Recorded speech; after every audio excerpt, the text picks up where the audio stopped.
Let's talk about the functions of judicial review. Judicial review has three functions: checking, legitimating, and symbolic. Foremost, you have the checking function. What does it mean? What does this imply? Checking function invalidates a law or an executive act that is found to be contrary to the Constitution. So when the court grants the petition for the action for judicial review and considers the act of the government to be unconstitutional, that's the checking function.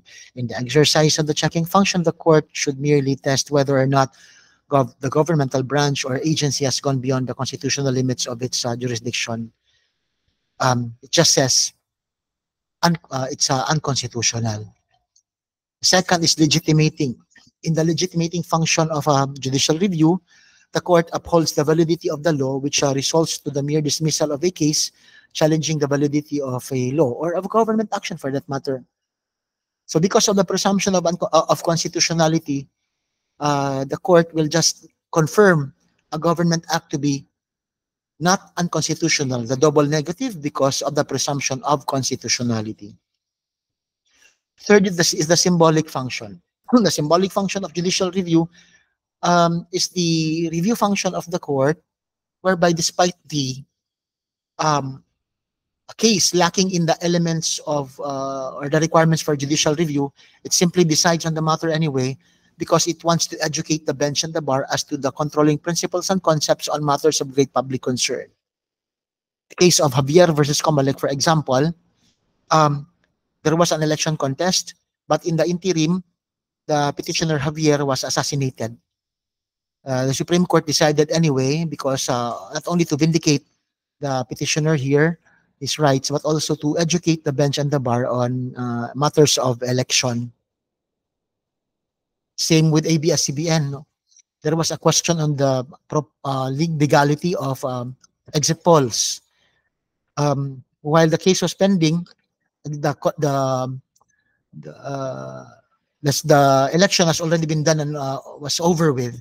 But the Supreme Court, despite na wala na, tapos na ang election, still proceeded to decide the case because elections are recurring. And because elections are recurring, it did not want the same question to be brought up again in the future. So, in the interest of educating the bench and the bar, Supreme Court decided on the legality of the exit polls anyway. Remember that all courts can exercise judicial review. Case in point is Article 8, no? Section 1 saying that judicial power shall be vested in one Supreme Court, diba? And all other courts as established by law. And in Section 5, number 2, remember? Supreme Court can review final judgments and orders of the lower court, meaning there is something to review. And what is it that they review? Cases in which the constitutionality of validity of a treaty, etc. So the lower courts also has the review powers on the matters of constitutionality of law, treaty, and so on and so forth. No? So the Constitution provides that all courts can exercise judicial review. That's why in Init versus Iyak, there was a caveat, in fact, that this court, that the Supreme Court should observe a becoming modesty in examining a constitutional question which they are not prevented from resolving, okay, whenever warranted, confirming by jurisprudence that indeed courts, all courts, any court, Supreme Court, lower courts, no, Court of Appeals, MTC, RTC, can conduct judicial review. All courts can exercise judicial review. But it's only the decision of the Supreme Court that can bind the parties. That can bind the whole world, no, if it's jurisprudence. Unlike decisions of the lower courts that only binds the parties.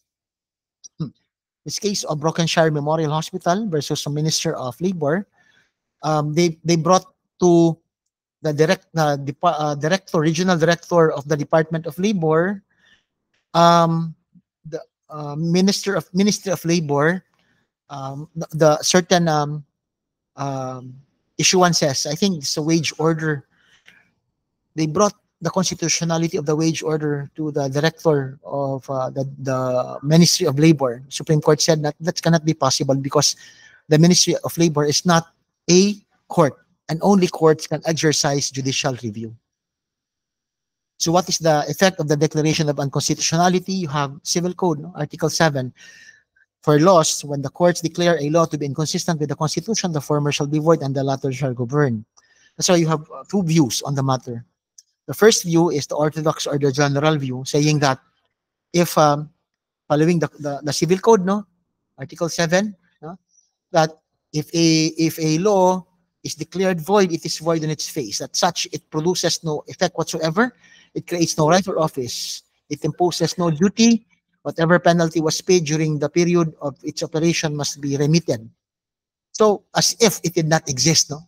But the thing is, this general view, the orthodox view, creates certain injustices because in the interim, people believe that the law was constitutional. No? So that's the general rule. It produces no right or office. But we have the unorthodox view. This is what you call the operative fact doctrine that recognizes the legal effect in certain instances of a law prior to its being called unconstitutional because of the inequity or injustice that may be committed to those who adhered to its legitimacy. No? So that's the operative fact doctrine. The doctrine of operative fact as an exception to the general rule, no, only applies as a matter of equity and fair play. The doctrine is applicable when the declaration of unconstitutionality will impose an undue burden on those who have relied on an invalid law. The operative fact doctrine, however, will not be applied as an exception when otherwise the same would be iniquitous or would send a wrong signal. An act may be justified when based on an unconstitutional provision of the law.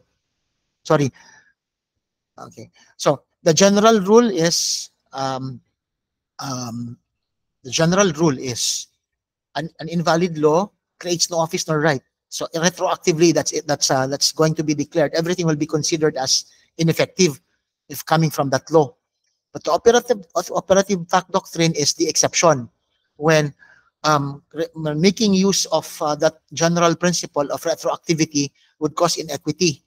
But there's an exception to the exception when the operative fact is employed as an exception, giving effect prospectively to unconstitutionality only on the moment that it's declared, when the retroactive, when the operative fact doctrine, which considers the validity of prior acts prior to the declaration of unconstitutionality, would cause injustice or inequity. So this case of COCOFED versus Republic is the case in point. So read this case of COCOFED versus Republic. Thank you for viewing.